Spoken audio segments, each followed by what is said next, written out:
Sampeyan muni piye? Mang baleni. Sampeyan ngendika napa? Mang baleni. Lho, kowe malang krek ning ngarepe Baladewa. Kowe ora ngormati karo Baladewa. Kowe ora ngajeni karo Baladewa. Mbok anggap aku ki apa parat?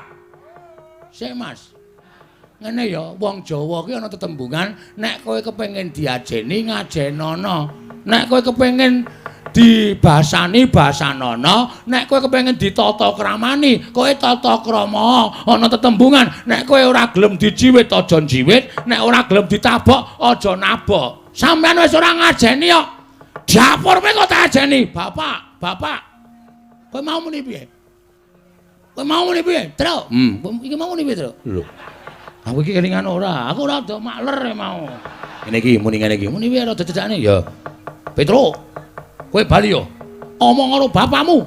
Kon ngilo karo gitoke, kon ngilo karo cengele. Bapakmu kok bangun kayangan ki. Bapakmu ki gablek apa? Sing nggo mbayar cengele kae piye? Dian. Aduh. Enggak kuat aku, Tru. Nek enggak kuat nesu, Gong. Aku nek ora kuat semaput e. Padune arep mundur. Anjur semaput ora. Muni ngono kuwi. Edan tenan Baladewa, Baladewa. Tuwa aku mbangane kowe. Aku wis dolan-dolan ngepit, kowe iki urung lair, Bol. Ade aku ora basa karo kowe ora masalah. Sing tak basani apa? Mekutamu kuwi. Sing tak basani apa? Derajatmu kuwi. Percuma nek kowe ora ngajari karo kawula kaya ngene iki. Kula tak takon, nek kula melu metu terus kula nyambut gawe apa wis? Nyambut gawe apa piye? Ah genah to. Petro mungsuh Prabu Baladewa. Terus kula ngapa? Nonton. Mresane isen no. Dikira kula ora melu-melu tanggung jawab. Terus karepmu piye? Ki kira-kira semene iki sapa sing kepengin gelut karo Bagong? Kok suaramu kaya ngono? Ning wis kok emosi nek tekan kepalane trawet dira sapa-sapa. Ngono nggih, ya tak tarenke dhisik. Silakan, silakan. Werkudara. Kae ora. Gedhe banget Pidak modar kula. Gegeden. Gegeden nggih. Arjuna. Ora mungkin Ndara Janaka gelem kali kula kelengrengan kali kula niku bos juragan nggih, Den. Iya. Aku ora mentala. Prisa piyambak. Terus sapa? Ndara Kembar ya ora bakal kersa gelut kali kula. Niki lho. Sinuwun Ndarawati, mestine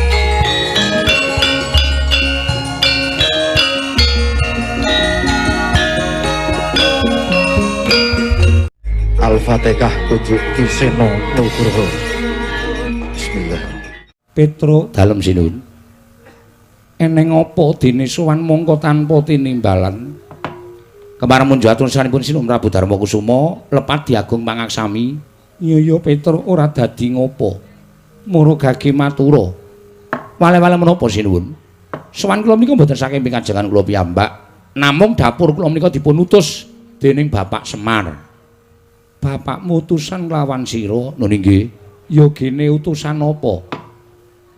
Bapak menika nuwun sewu. Kula tak nirokke suarane Bapak ampun nganti wonten tetembungan undhaking pawarta sudaning titipan. Undhaking pawarta sudaning titipan kuwi piye? Upamane undhaking pawarta. Undhaking pawarta upamane jaman sakmangke menika sampun lembrah. Kidul desa ana ula gedene sak jempol, mengke tekan tengah desa ana kabar ana ula gedane sak lengen.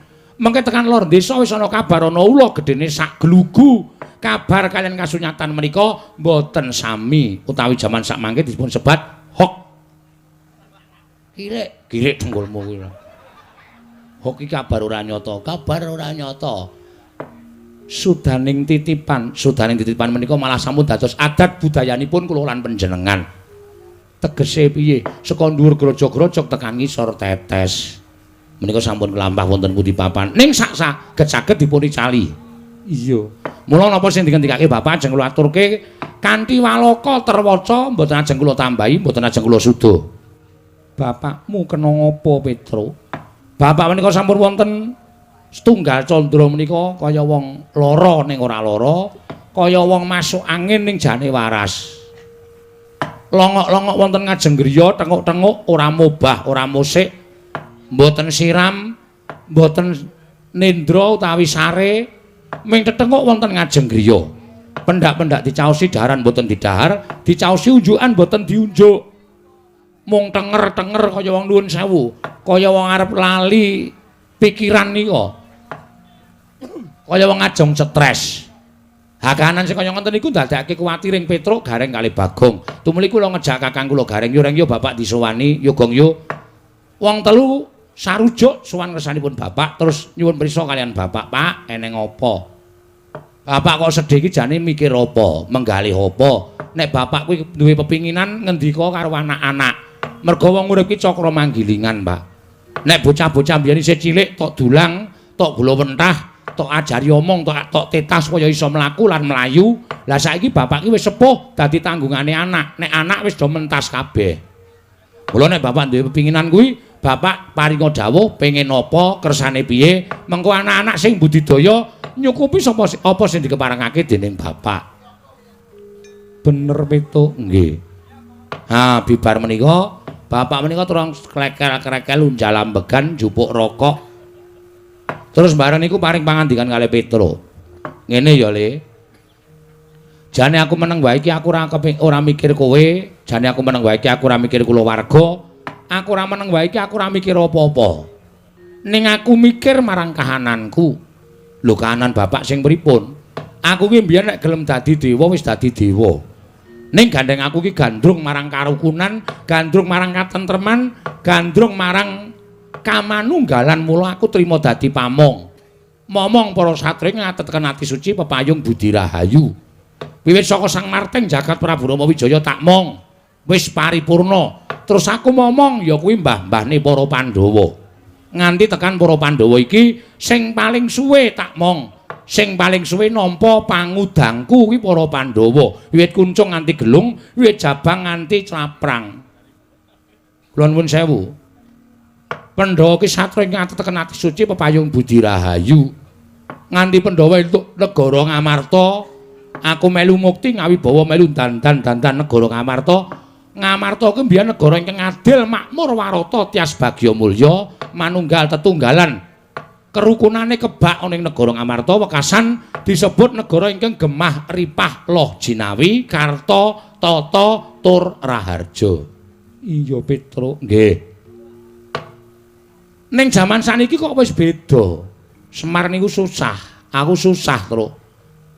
Nen ndi wis ora ana kerukunan, nen ndi wis ora ana katentreman, nen ndi wis ora ana kamanunggalan, kabeh mung bujung marang karep pribadine. Mongko mentala ngidak-idak sanak sedulur, ngidak-idak tangga teparo, ngidak-idak kanca rowange perkara bab ingkang sepele.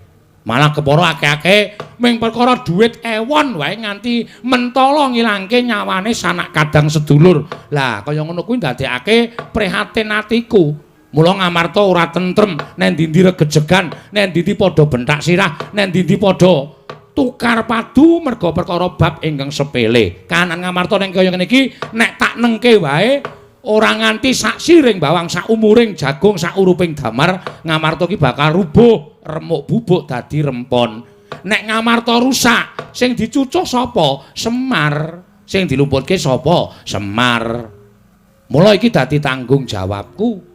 Ngamarta pengen tak pulihke meneh. Ngamarta kepengin tak balekke meneh dadi negara ingkang kebak karukunan, kebak katentreman.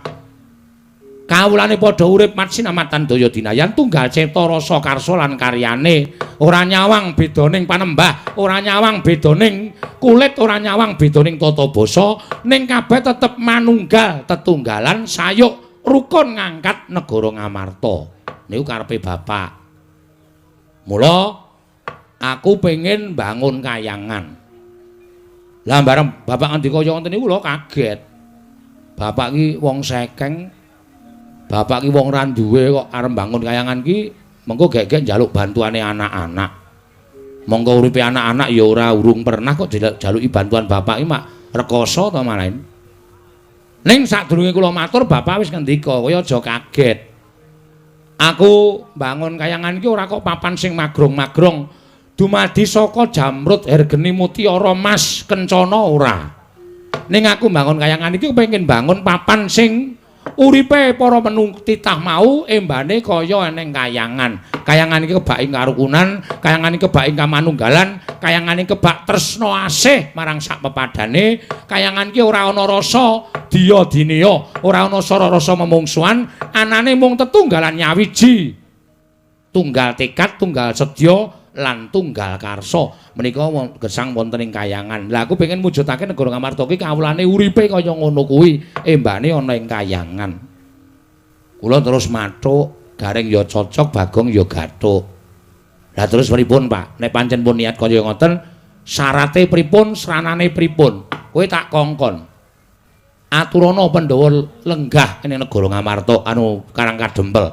Aturana Pandhawa rawuh ning Karang Kadempel, sinambi mundi pustaka Jamus miyang jimat kelima sada. Kok Pandhawa dadak rawuh teng Karang Kadempel wigatose napa, Pak? Druk. Kawula butuh dibuyuki Barana Picis. Kawula ki ora butuh dibuyuki apa-apa, diwenehi derajat pangkat. Ning kawula ki butuh dicaketi rasane, butuh dikaruhke atine karo para pengarepe.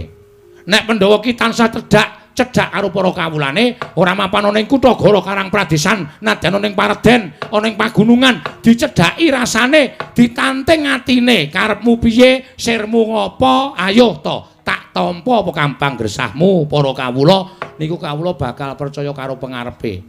Nek pengarepe kaya ngoten niku kawula bakal sengkut gumregut bangun praja, bangun negara, mujudake negara ingkang adil, makmur, warata, tias bagya mulya. Ngoten.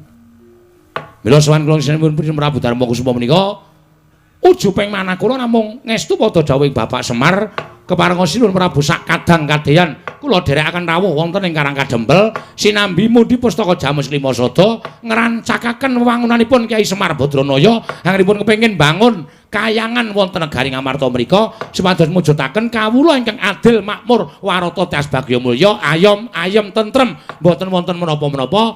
Cekap semanten atur kula kunduraken dhateng Pranatacara matur sembah niku. Pranatacarane sapa itu? Ah ora ono, aku ya ming bangane keturahan omong aku nang pikiran ki turahe wis ngono kuwi kok. Petro dalem apa ingkang dadi panane bapakmu kuwi luhur. Nggih, kula dhewe ya kula niku purun diutus teng Ngamarta merga kula pikir gayane bapak niku apik kok. Iya pancen bener Ponokawan. Nggih. Ning gandeng Pandhawa kuwi 5 cacahe. Nggih. Aku tak taren karo Werkudara Janaka lawan kembar dhisik. Oh, menika langkung prayogi. Mergi menapa-menapa niku dadipun rembag. Apa-apa menika dadipun rembag. Sampun ngantos mutusaken sawenehing bab menika namung panjenengan tok, mengke ndak mboten prayogi kedadosanipun. Ponokawan iya. Werkudara, nggih. Piye Dimas sira wis midhanget aturi Petruk? Miturut Dimas Werkudara piye? Wah, Petruk. Nun. Gegayuhane bapakmu wibak apik lan becik lan luhur. Mula kandha karo bapakmu. Yen pancen butuhake prabeya, aja saka bapakmu. Ning bapakmu ndak aturi supaya nawu bondo Jodipati ora bakal wegah lan ora bakal aku mingkuh. Aku ikhlas lahir batin. Matur sembah nuwun, Petruk. Apa yang dikarepake bapakmu matur marang Janaka mesti tak wujudi, Petruk. Wonten kasembatan gegayuhane bapakmu, matur sembah nuwun. Petruk, apa yang didhawuhake bapakmu aku sago. Petruk, apa yang dikendikake bapakmu aku bakal tumandang karya. Aku sago, Petruk. Ah, matur sembah nuwun. Lho Gong, kaya ngene iki lho. Wong nek pakartine apik tumindake becik, balesane ya mesti apik. Berarti sinuwun Ndara Pandhawa ki ora lali karo labuhane bapak ya, Tru? Ora. Nyatane apa sing dikersake bapak Ndara Pandhawa langsung nyaguhi kaya ngene ora. Tentrem to. Awak dhewe dikongkon ya ora kangelan, awak dhewe tekan kene ya ora kersa. Ngerti-ngerti kondur bareng karo para Pandhawa. Petruk dalem nanging ewuh kaya pangrasaku. Lho sebabe sira ngerti dhewe Koko Prabu Ndarawati rawuh. Nggih. Iki uga bakal nyuwun ngampil pustaka Jamus Kelima Sada. Lho. Nuwun sewu. Sira Ndarawati rawuh niku ajeng nyuwun ngampil pustaka Jamus Kelima Sada. Iya, Petruk. Nuwun sewu kagem napa? Ndarawati ketaman pegebluk. Bisane waluya nirmala jati temah mulya yen to tinumbalan pustaka Jamus miyang jimat Kelima Sada. Mula rawing Kaka Prabu iki nyuwun ngampil pustaka Jamus Lima Sada kinarya tumbal wadaling negara Petruk. Nun sewu lho, Den, nun sewu. Pustaka Jamus Lima Sada menika panggesanganipun para Pandhawa. Pustaka Jamus Lima Sada menika panggesanganipun para kawula sak negari Ngamarta. Menawi panjenengan Sinuhun Prabu Darma Kusuma menika koncatan pustaka Jamus Lima Sada menika nuwun sewu. Menika badhe apes kegiatanipun wong sing ora seneng karo Sinuhun Prabu Darma Kusuma, wong sing ora seneng karo para Pandhawa, menika damel cintrakanipun Pandhawa, damel pejahing para Pandhawa, bebasanipun angel mijet wae ngranti suwe banyu sinaring. Kula nuwun sewu. Saniki pustaka Jamus Lima Sada menika namung kinarya tumbal. Sing jeneng dienggo tumbal menika nuwun sewu apik-apike ming dipendhem. Niku ateges pusaka ora bali meneh marang Praja Ngamarta. Ateges Pandhawa kecalan pusaka pustaka Jamus Lima Sada. Menika dipun penggalih. Ning nek panjenengan maringaken dhateng Petruk, kula wis matur, pustaka Jamus Lima Sada mboten pisah kaliyan para Pandhawa amargi ndara-ndara kula Pandhawa diaturi rawuh teng Karang Kadempel, tegese pusaka aman. Tur sedaya menika gumantung dhateng panjenengan. Wong ingkang dados nalindra menika Sinuhun Prabu Darma Kusuma, panjenengan dados nalindra nggih kula sumanggaaken anggenipun badhe paring purba wasesa. Paring Sinuhun Ndarawati kula ya kudu nampa upama panjenengan milih dipun beto dening Petruk sareng kaliyan para Pandhawa, Sinuhun Ndarawati kudune nampa. Menika sepisan. Iya Petruk. Kula nuwun sewu. Kok kula kaya ora percaya ya nek Ndarawati ketamen pegebluk. Petruk nyatane mengkono. Mangke riyen. Merga saking perkara niku kudu dionceki, digelar lan digulung, diteliti aja nganti buntung tembe mburine. Lire piye dene sira matur kaya mengkono? Dasar kula wonten. Dasarmu apa, Petruk? Nuwun sewu. Ngendikaning para pinter, ngendikaning para sepuh, ngendikaning para ulah agama, sing jeneng pegebluk tumama wonten sadengah papan menika ateges menika Gusti ingkang peparing. Mergi papan menika sampun boten saged dipun dandosi, ya papane, ya menungsane ora gelem manembah, menungsane ora gelem tumindak apik, menungsane tansah tumindak ala, menungsane tansah tumindak angkara. Mila papan menika tumuli dipun paringi pegebluk dening sing gawe jagat. Merga menika mujudaken ukumane sing gawe urip tumrap papan menika. Nika naminipun pagebluk. Iya, Petruk. Lah saniki nuwun sewu. Sing marahi kula ora percaya. Sing marahi kula tida-tida. Negara liyane ora ketaman pegebluk kok negara Ndarawati ketaman pegebluk. Pegebluk ora bakal pilih papan. Leres. Nek sing dadi ratu niku ratu lumrah. Ning nuwun sewu sing dadi ratu menika Nalendra sing ketitisan dewa. Mongko titising Sang Hyang Bathara Wisnu. Wisnu niku sapa? Wisnu niku anake Bathara Guru. Negara sing ketunggon Bathara Wisnu ketaman pegebluk niku kula nuwun sewu. Niku ora aneh to. Aneh. Merga upama ketaman pegebluk niku ya saora-orane negara Ngastina. Ngastina niku ratune jahat, nayakane jahat, punggawane padha elek. Kawulane ya pakartine sak isoring dlamaan. Niku nek ketaman pegebluk niki wong sing krungu memper. Merga ratune watake angkara. Ning upama Ndarawati niku kondang ketaman pegebluk. Nika sing do teng angkringan nika do mempertanyakan. Lho kok iso? Padahal sing dadi ratu niku titik sing Sang Hyang Bathara Wisnu lho. Kok iso? Mesti kata-kata kok iso niku mesti tukul teng mundi-mundi papan. Mokal. Lah kok iso karo mokal niku bakale tekan pundi-pundi. Ngoten. Mula kula nuwun sewu. Perkawis menika kedadipun pitang kanthi ingkang langkung prayogi. Mangke ndak boten sae kedadosanipun. Ingkang salajengipun kula nuwun sewu. Titising dewa dadi ratu ketaman pegebluk angka kalih. Nuwun sewu lho sinuwun. Sakmenika kedung jero iso dijajaki ning atine menungsa sapa sing ngerti. Lho nuwun sewu lho. Ketoke runtang-runtung saben dina ning mentala nyilakake. Ketoke gulang-gulung saben dina ning mentala nyuduk saka mburi. Mula kudu prayitna sing ati-ati. Kudu prayitna sing ati-ati. Nuwun sewu. Arep Sinuhun Ndarawati menika pendak dinten kumpul kan para Pandhawa ning kula nyuwun pangapunten sing jeneng menungsa menika kedunungan ina lali salah apes lan mati. Saapik-apike menungsa ana eleke, saelek-eleke menungsa eneng apike. Mula nek jroning sampeyan diapiki prayitna bab eleke sinuwun.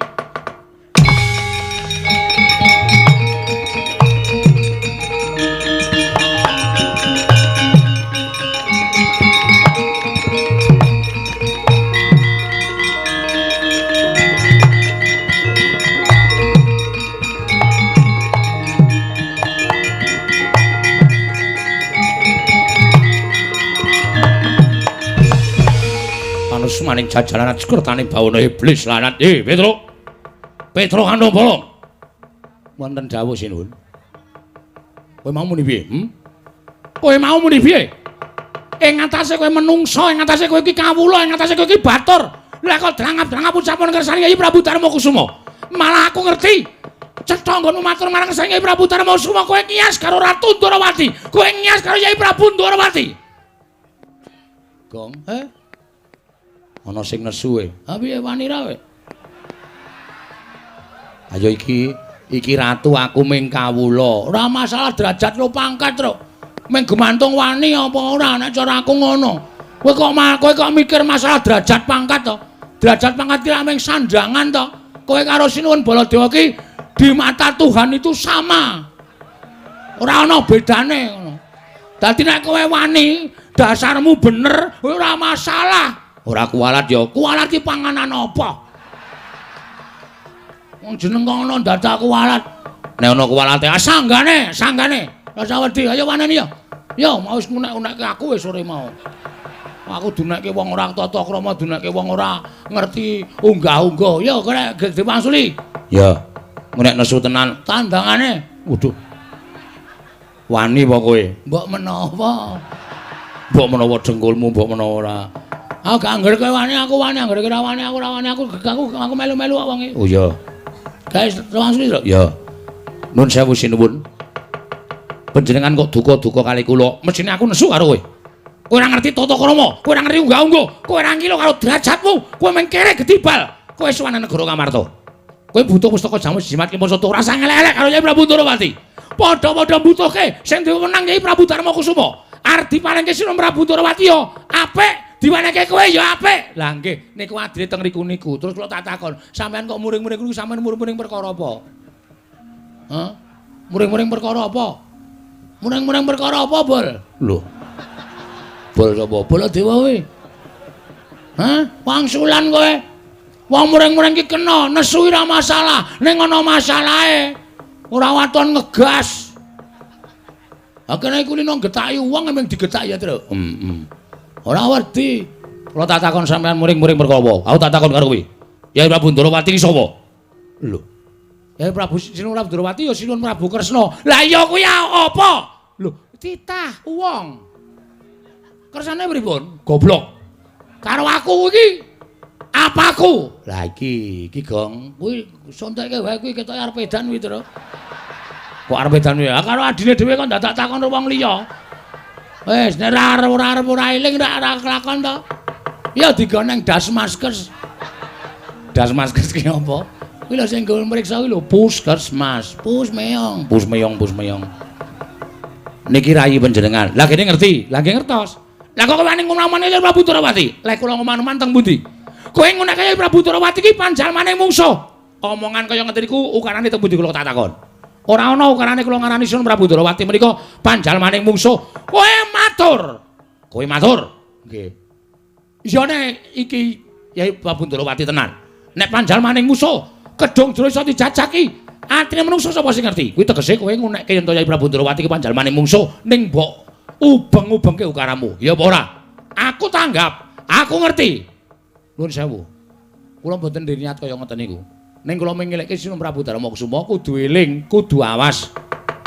Sampun ngantos Sinuwun Prabu Darmakusuma menika nuwun sewu kejeglong dhateng kelampahan ingkang tumrap panjenenganipun menika mujudaken satunggiling pitulungan ning janjane malah ngrekasake awake dhewe. Kula nuwun sewu kula namung matur mekaten menika.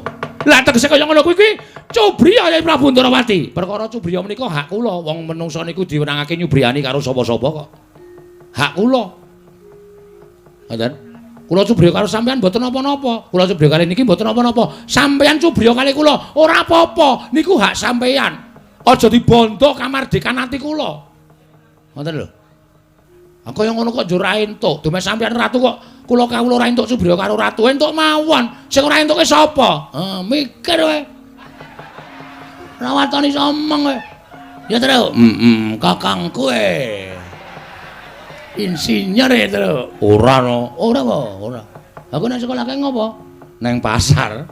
Edan kowe iki tak kira nek sekane fakultas e. Ayo neng pasar fakultas. Oh. Saiki ngene. Saiki ne Petro, pripun kula manut karo sampean. Kowe saiki tak jaluk bali. Lho, nuwun sewu, kula sowan menika mboten sinuwun Prabu Baladewa sing kula sowani. Ning kula sowan sinuwun Prabu Darmakusuma. Mila kula dawuh perintah sinuwun Prabu Darmakusuma kula badhe ngestokaken dawuh ning nuwun sewu bebasanipun sak keranjang koprak pangandika sampeyan mlebu kuping kiwa metu kuping tengen. Nuwun sewu panjenengan mboten duwe wewenang tumrapi negari Ngamarta. Edian. Wah, dalah. Malah wani karo nata mandur Prabu Baladewa. Nuwun sewu kula mboten wani. Kowe bali. Bali kowe kandha karo bapakmu. Bapakmu ki wong sekeng, bapakmu ki wong ora duwe, bapakmu wong melarat, kon ngilo karo cengele. Arep bangun kayangan ki sing nggo ragat cengele bapakmu ki apa piye? Gong, Bapak dunekke. Ngene piye? Bapakmu kae sing nggo ragat cengele apa piye? Ngono kuwi, Gong. Kowe nesu ora? Ora. Lho. Mbok nesu. Sing bapake sapa? Bapak Semar. Babe Semar. Waduh. Duneke piye? Duneke bapakmu ki kon ngilo karo cengele, ngilo karo gicoke. Arep bangun kayangan iki bapakmu sing guragat cengele. Sing muni ngono ya, Prabu Baladewa. Prabu Baladewa. Heeh. Truk, minggir. Mundur. Ya.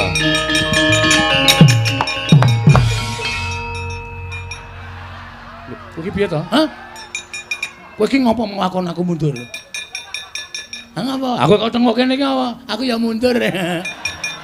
Aku mundur apa? Wedi. Mau jarane kaya menang, Tru. Tenang, tenang. Nuwun sewu, Mas.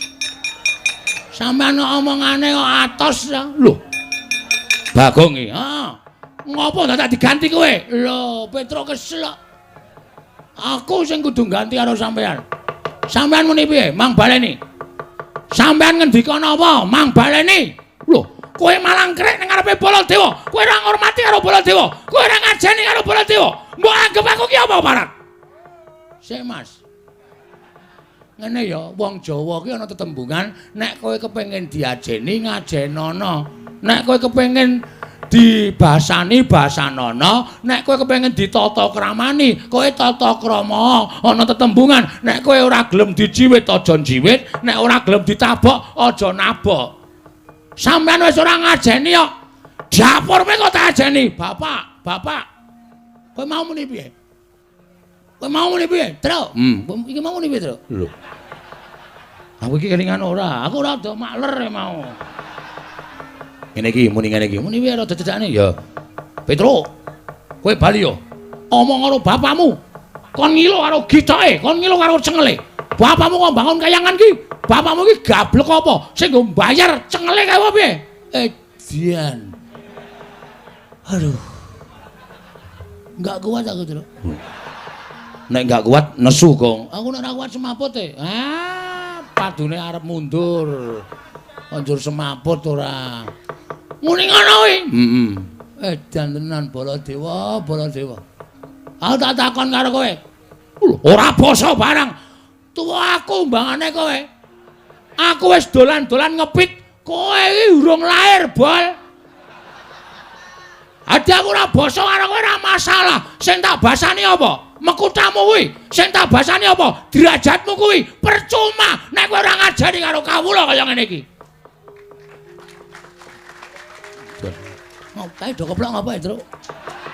Seneng karo omonganmu. Omong ngono kon ngijoli dhuwit wae. Oh iya.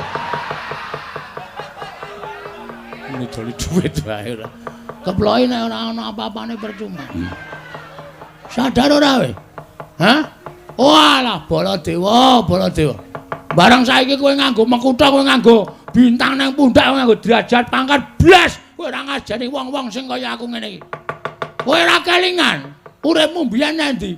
Uripmu nang Widara Kandhang. Kowe dititipke karo Demang Sagapa karo bapakmu Prabu Basudewa. Mergo jaman semana war dipateni karo Kangsa. Ngerti kaya ngono mbiyen tak keke Kangsa men modar. Ngerti nek sifatmu kaya ngono lho. Aku sing nutup-nutupi nek prajurite Kangsa goleki sampean, aku sing nutup-nutupi nganti totoh nyawa. Ning tekan semene apa? Kowe tau ngekai aku apa? Terus dong, terus. Ayo, semangkean ora. Kowe iki mbiyen cilik-cilikane ya nyunggi garu, nyunggi luku, nggawa kebo ngluku ning sawah. Sikilmu ya gupak blethokan. Kowe iki ya mbiyen wong desa. Bareng saiki lungguh kursi sithik wing glelengmu ra mekakat. Mbok sadar. Sadar ora kowe jaman semono ki ora nggon aku gong aku goleke wong 40. Kok nyoblos aku kabeh pokoke. Kowe njaluk apa engko tak turuti. Kowe omong sok kene iki dideki toilet. Sok kene iki diaspal. Sadar ora kowe? Bareng kowe dadi sprene aku isih melangkring nang watu sprene. Nggre bokonge sisik kena banyu mak nyes. Nyes enak banget ya. Enak. Saya nek esuk kae luar biasa rasane. Ha iya. Hah? Mula sampean iku kudune sadar ora sampean ae dhewe. Sampean ngunek-unekke kula kewirangan. Kewirangan asli. Saiki arep ngopo?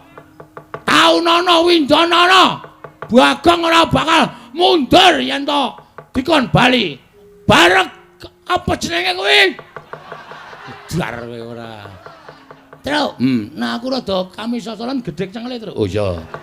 Sak kulino nek ngomong iso kanu terus gedhek ora lancar. Oh iya. Mula untuk dina iki nganti sing jenenge kowe akon bali Bagong Tru. Taunana Windanana. Ora gelem mulih. Ora bakal aku omong karo Bapak Semar. Nek para Pandhawa ora nggawa pustaka Jamus Kelima Sada, ora bakal bali. Ambok pepalange aja kok wujud menungso cengel aja ndas. Oh ya. Nek ndas edan aku ya ya. Taunana Windanana nadan dewa mudhun ning jagat dadi pepalange Bagong rawe-rawe tatat tra rawe tarandas malang-malang tak putung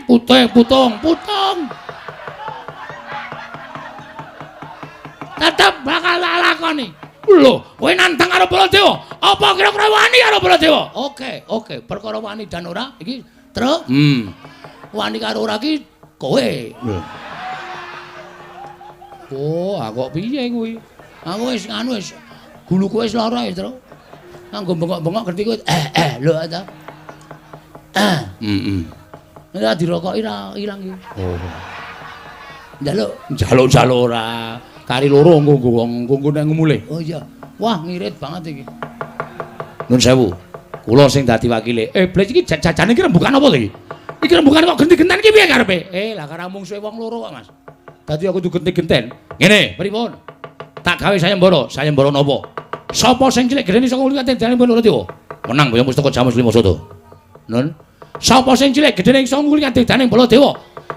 Menang Boyong Pustaka Jamus Kelima Sada. Muni piye wae, Tru? Sapa sing cilik gedene iso ngungkuli kadidaning Baladewa menang Boyong Pustaka Jamus Kelima Sada. Tandhingi, Tru. Semangkean. Aja gawe sayembara, awak dhewe yang gawe sayembara. Sayembara mau boleh. Baladewa. Sapa sing cilik gedene iso ngungkuli kuwandane Petruk Bayangan Pustaka. Lha sik. Kok aku? Aku seneng ngarep kok. Wah, kowe iki cilaka ora.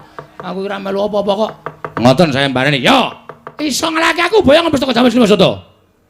Saniki. Yo, metu njaba, Mas. Sampeyan aja gleleng. Kula arep paming pono kawan metu njaba. Tru. Aku metu njero ya. Oh ya sakaremu aku tak metu njaba. Metu njaba. Ayo, glandang mengko legane.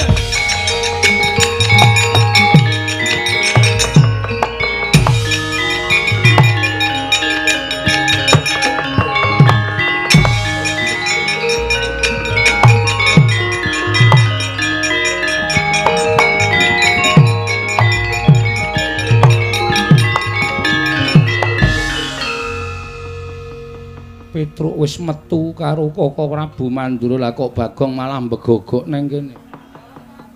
Kula tak takon, nek kula melu metu terus kula nyambut gawe apa wis? Lho, nyambut gawe apa piye? Ah genah to. Petruk mungsuh Prabu Baladewa. Terus kula ngapa? Nonton. Mresane isen no. Dikira kula ora melu-melu tanggung jawab. Terus karepmu piye? Ki kira-kira semene iki sapa sing kepengin gelut karo Bagong? Kok suaramu kaya ngono? Ning wis kok emosi nek tekan kepalane trawet dira sapa-sapa.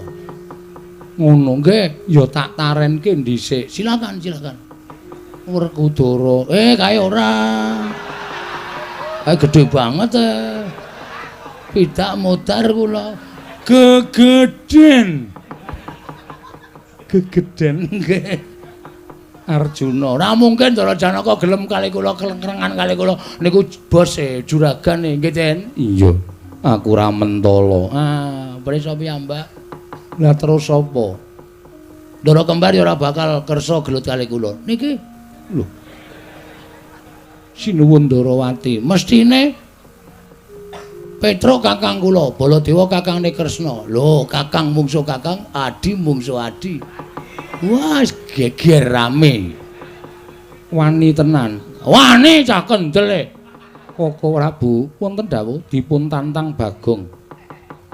Bagong madhep rene. Wah, sampean dereng nyoba kok medhep penake madhep ngukur-ukuran ngenten iki.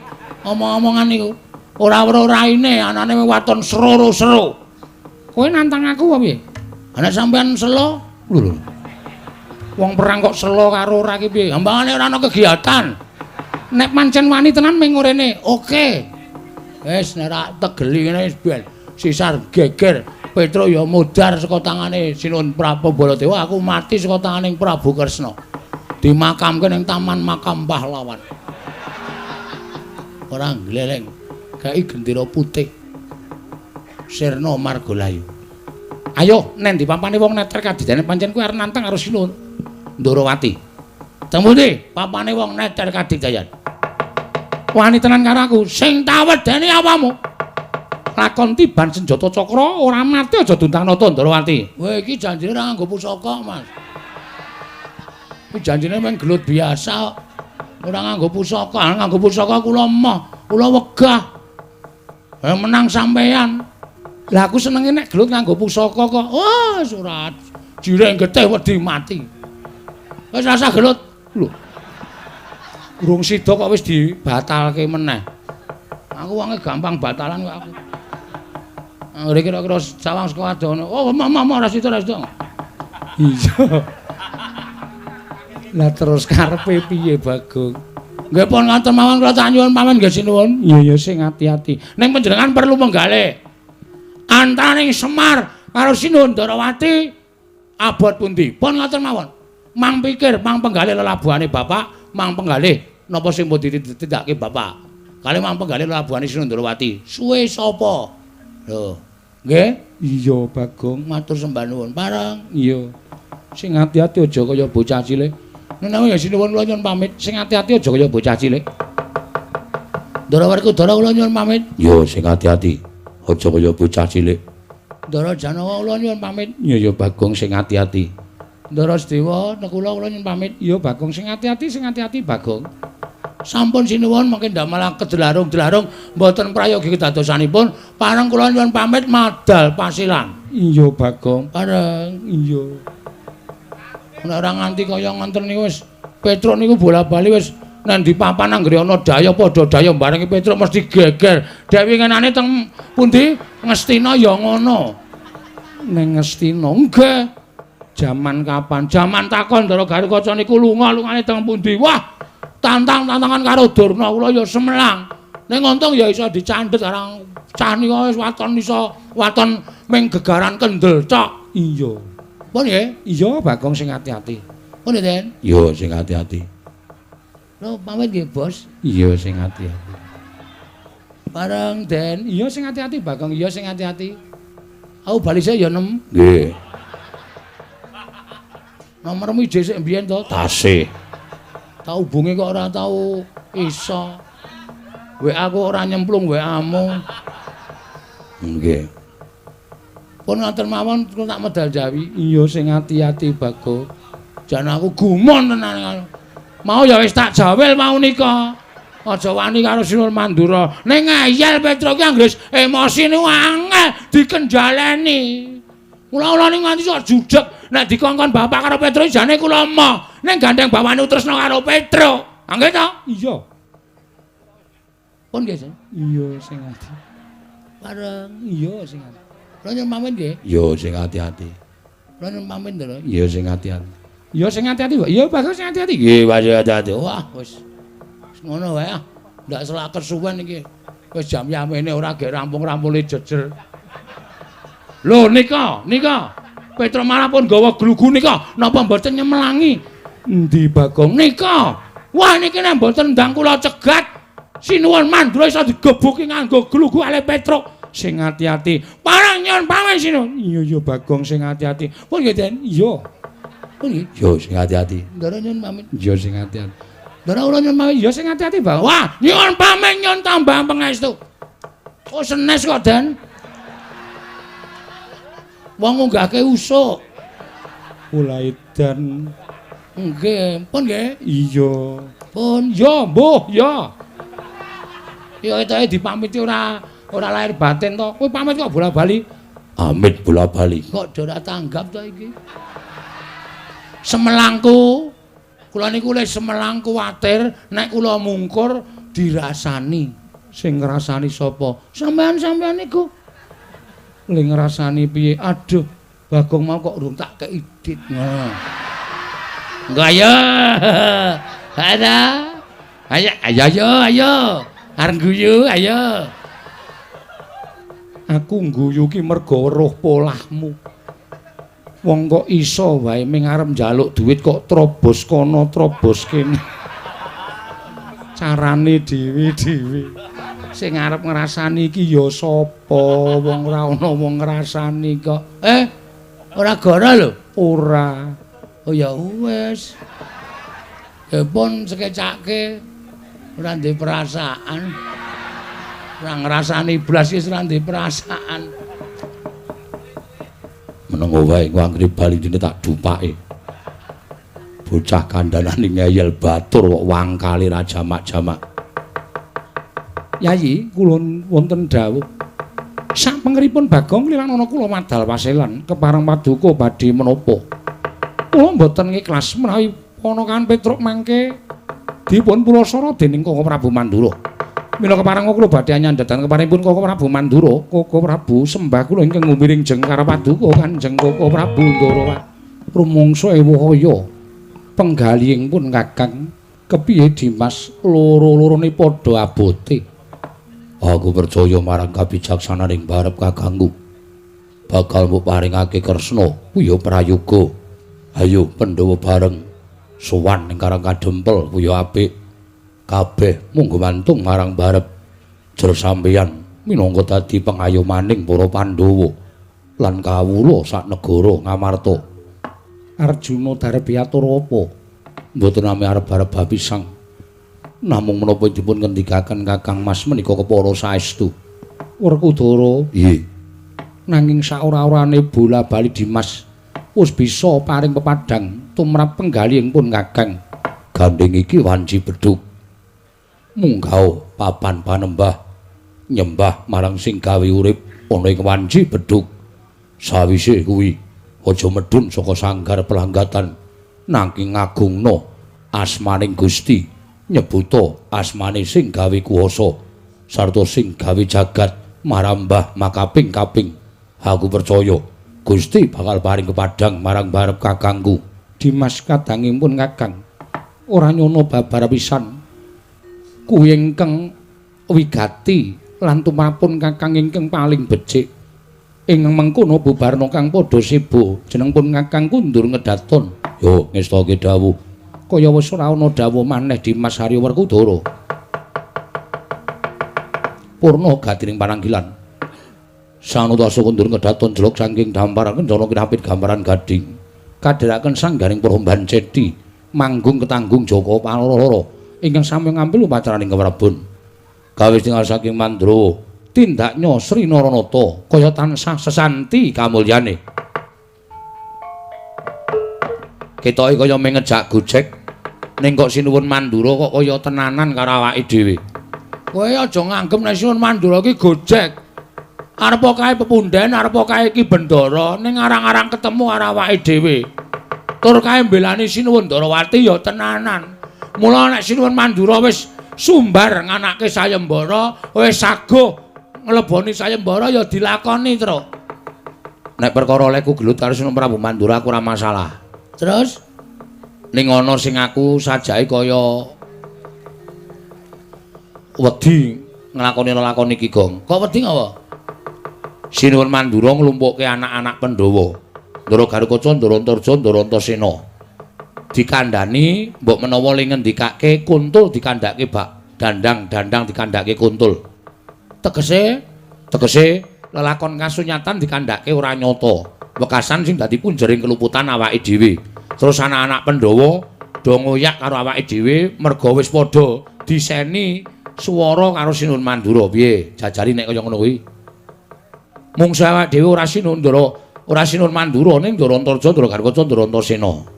Monggo kuwi pepundhene awake dhewe kuwi anak-anak Pandhawa. Ngene Truk saiki. Nek miturut aku lho, Ya, nek miturut aku saiki ngene wae. terus piye karepmu? Bangane awake dhewe kalah diajar karo anak-anak Pandhawa sing jeneng cacing kepidak menungsa ngolet kuwi ora ngrasake lara ning butuh males. Ha iya, terus Nek kowe arep dikapak-kapake aja gelem mergo awake dhewe madeg ana ing bebener. beneri awake dhewe. Mbelani bapak. Wis ngono wae. Sapa wae sing arep mulasara karo awake dhewe, sapa sing arep gendak sikara karo awake dhewe kudu wani. Sing maju anak-anak Pandhawa ki. Justru kuwi. Kuwi anak-anak kemarin sore to. Ha iya. Anak-anak wingi sore Gatut kanca Antarja karo awake dhewe dibanding kaya dhewe buyute awake dhewe. Arwane awake dhewe iki dhek ora iso mikir wae piye.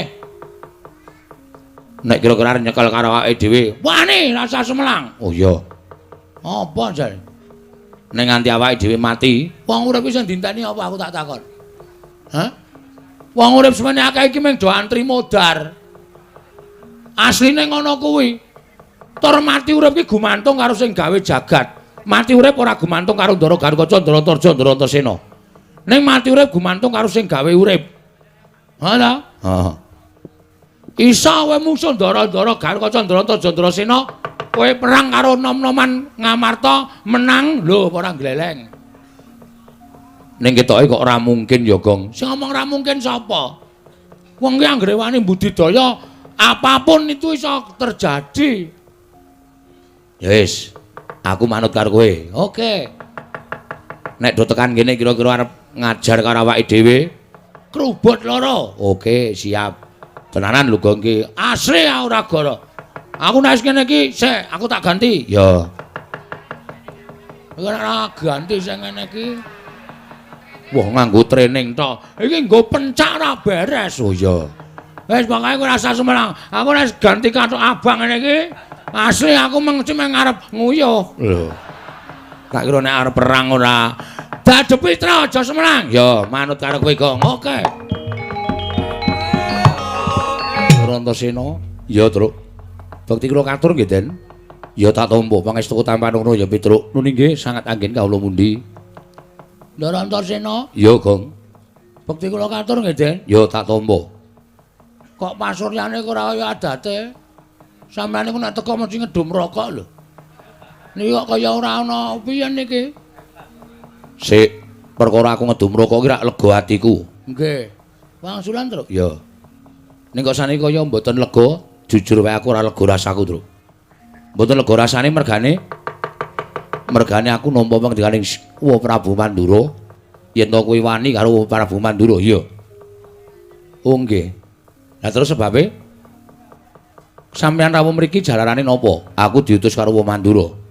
Ken nyekel kowe. Nyekel pripun? Tak bondo, tanganmu tak krincung sikilmu. Tak lebokke pakunjaran. Kok iso? Kok iso ento? Ento sapa? Antasena kuwi. Kok kula ajeng dilebokke pakunjaran niku lak salah kula napa? Nek kula melakukan penipuan, perjudian, penusukan niku sampean nyekel kula ora masalah. Ha kula niku ora nglakoni napa-napa arep dirangket. Kowe wani karo Siwa Mandura, ya to, Truk? Ya to, Gong. Kowe wani karo pepunden padha karo kowe nampa keluputan. Kowe gawe isin pepunden Pandhawa. Kowe gawe wirang pepunden Pandhawa. Kene ulungno tanganmu tak bondo. Bagong san tak bondo leboke pakunjaran, ora tak pakani mati ning pakunjaran kowe. Piye, Gong? Nek mundur. Ya. Mundur terus. Ya. Kene le. Wangsulane wong ngene iki nek wong gleleng nek ora tempuke wong gentro kene iki ora. Sik, Mas. Masalah kowe arep nyekel aku monggo, terserah, ora masalah. Kula niki warga sing manut pernatan hukum negara Ngamarta. Kula ora bakal selak. Kula ora bakal endo nek pancen Bagong salah, nek pancen Petruk luput, ora masalah. Ning nek sampeyan iso nuduhke keluputane teng pundi, kula melanggar pasal pira, niku monggo ajeng manghukum. Nek mengke riyen menyingili Kidik. Wirotaya. Apa, Tru? Menyelidiki. Ya kleru ya. Menyelidiki. Wong niku nek ajeng menyiliti, Alah. Menyelidiki. Menyelidiki niku kudu nampa pelapurane kedua belah pihak. Ngoten. Sampeyan entuk pelapurane Sinuwun Prabu Mandura, monggo. Ning sampeyan kudu takon karo aku. Janjane lara-larae apa? Piye? Ngono. Ora kok nampa pelapurane kono terus kono dicekel, kene dibingkem ra entuk omong. Adil macam apa itu? Nah, ngono kuwi, Gong. Menengo kowe men ora usah cerewet. Ya. Yo, saya aku tak takon karo kowe. Takono. Waton ora angel-angel. Sebabe apa kok wani karo Sinuwun Mandura? Nah, ngono iki lagi adil. Sebabnya ngene, Mas. Aku karo Petruk dikongkon bapak. Yo, kowe iki mbok basa karo aku. Wong kok ora basa karo aku kok. Aku pancen ra iso basa. Padha, aku ya ora iso basa. Aku dhek pelajaran basa Jawa ora mangkat. Wah, ngayali Raja Mataram. Meneng wae to? Yo. Aku dikongkon bapak. Yo. Kon sowan ning negara Ngamarta. Apa? Apa to? Apa to wigatine? Ya kuwi mung dikongkon supaya mboyong para Pandhawa rawuh ning Karang Kadempel. Sebabe bapak arep bangun kayangan. Dudu papan sing magrong-magrong kaya kayangan dudu. Ning bangun morale para kawula sak negara Ngamarta supaya uripe ana ing kayangan, kebak karukunan lan katentreman. Paham? Terus syaratnya siji. Aku kudu mboyong para Pandhawa. Mboyong para Pandhawa. Sinambi mundi pustaka Jamus Miang Jimat kelima sada. Terus Rawuh Prabu Kresna ya ngendikake nek arep mboyong pustaka Jamus kelima sada dienggo tumbal wadaling negara Ndarawati merga Ndarawati ketaman pegebluk. Sampai di situ, waduh. Aku curiga. Apa, Gong? Curiga Iki keris. Lho, mencurigai iki lho. Cubriya. Aku Cubriya. Sinuwun Ndarawati iki Nalendra Titis Wisnu kok negarane ketaman pegebluk. Itu hal yang mustahil. Ha ta? Ya, terus Pegebluk iku tiba ning donya dienggo papan sing elek. Papan sing apik ora bakal ketiban pegebluk. Mula kula curiga. Ya nek Sinuwun Ndarawati niku tenan, nek palsu, nek mung arep gawe mboyong pustaka Jamus Lima Sada, napa mboten kapitunan? Wah, kula matur ngoten niku Prabu Baladewa panos maning jalanan. Petruk, Bagong. Kere ketibal 17. Wong elek nyolok mripat, mung batur kok wani karo Nata Ndarawati. Kowe iki meng kere sadar. Kula sadar wong kula ya kere tenan. Kula ora apa-apa dunake kere niku ora apa-apa dunake wong ra duwe ora masalah. Wong kula ya ora duwe tenan, kula niku ya wong melarat tenan. Lah iya, lah nggih. Hambareng tekan ngendone Sinuwun Prabu Baladewa paring pangandikan. Kowe bali aga. Omong karo bapakmu. Bapakmu ki wong sekeng, bapakmu ki wong melarat. Semar ki wong ora duwe arep bangun kayangan. Sing nggo bayar cengele bapakmu kuwi. Ha iki wis bajigur iki. Iki wis melebi apa jenenge unggah wis nglanggar tata krama nganggar unggah-ungguh. Sane ngene Mas. Perasamu sebagai anak. Yo. Nek bapakmu DC piye? Aku nesu. Umpamane tak uneke Antasena anake wong Werkudara, wong drogak-drogok, wong ra iso basa, hunah-hunuh. Rasamu piye? Wong mau tak ajar mergo ngino karo bapakku. Padha aku. Aku ngene iki mbelani bapakku to. Ento iso ketemu Antasena. Undang-undane ento. Ento itu tukang nata gamelane, men. Ora masalah. Ora. Bener sapa saiki petungan? Ujebul lelakone ngono kuwi to. Heeh. Aku ora gawe-gawe aku. Sumpah wis to. Oh Prabu Baladewa terus sapa sing cilik gedene sangkule ati duwe pira? Menang boyong pustaka Jawis Limasa to. Ha niku terus kula metu jaba. Kula tataki tandane Prabu Baladewa. Ngoten. Kowe ngerti ra aku bongak-bongakane kesadar ora kowe? Ah. Berarti kurang seru. Heeh, aku wis ngerti. Nah, mula niku sampeyan iso metung, sampeyan iso mikir. Ngoten. Pripun kok iso kedadian kaya ngene iki? Sampeyan arep belani sapa? Sampeyan arep belani Prabu Baladewa? Ora masalah, ora masalah. Sampeyan mungsuh karo kula. Jajal ye. Boktake wong Depok kene. Antasena karo Bagong menang sapa? Nek menang sampeyan, Piyai Sewenake wis nglumrahke. Lumrah Antasena Satriya. Nek menang kula, sampeyan isin selawase. Ngono ye. Ora ketap-ketip ento. Entanto. Kowe meneng ta cah jireh kok ewek wae. Wisane mung dekem nang mburi kok. Wah, dadi critane ngono to. Heeh, aku wis omong. Kuwi ladalah. Ora ladalah iki serius. Piye terus piye? Ayo golek gon sing jembar. Rupa wani jembar wani, padangane wani, petengane apa meneh? Wah, nek ngono nek aku ngewangi Siwa Mandura, salah aku, Gong. Aku iki tergantung pikiranmu. Salah karo ora iki gantung sampeyan menggalih. Monggo arep ngewangi Baladewa. Oke, ora masalah. Sampeyan bantu kali kula. Matur nuwun. Tegese sampeyan nom-noman sing sadar karo kahanan to.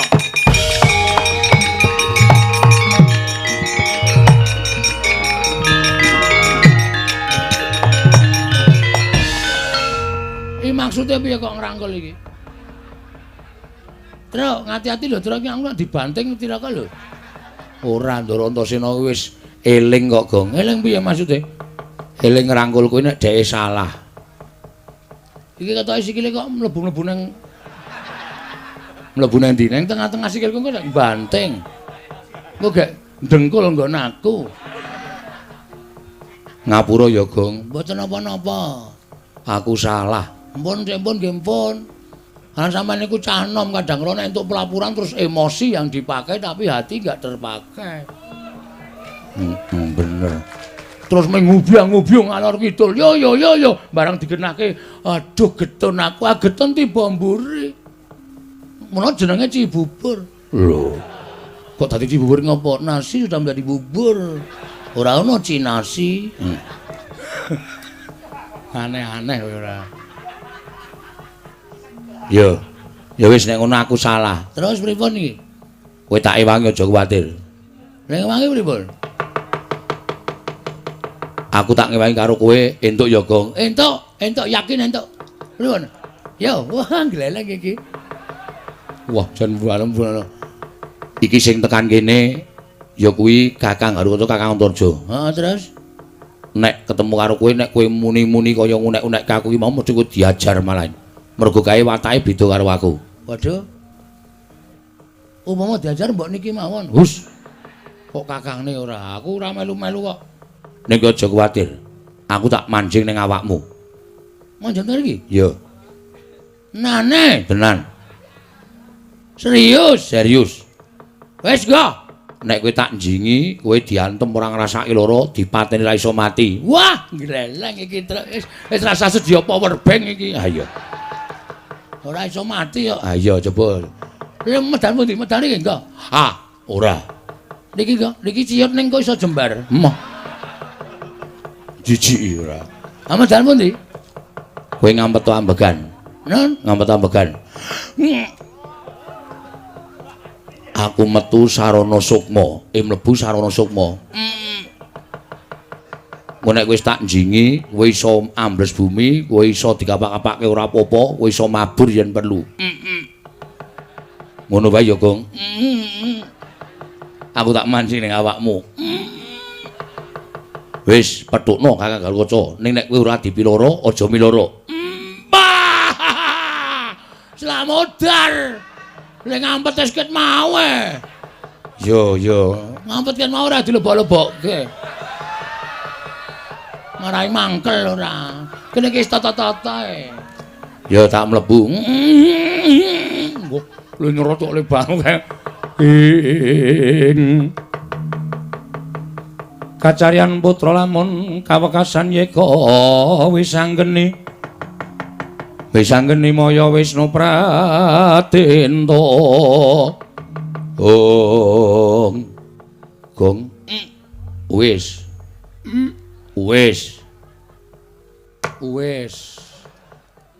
Lho kok ora ono, Tru?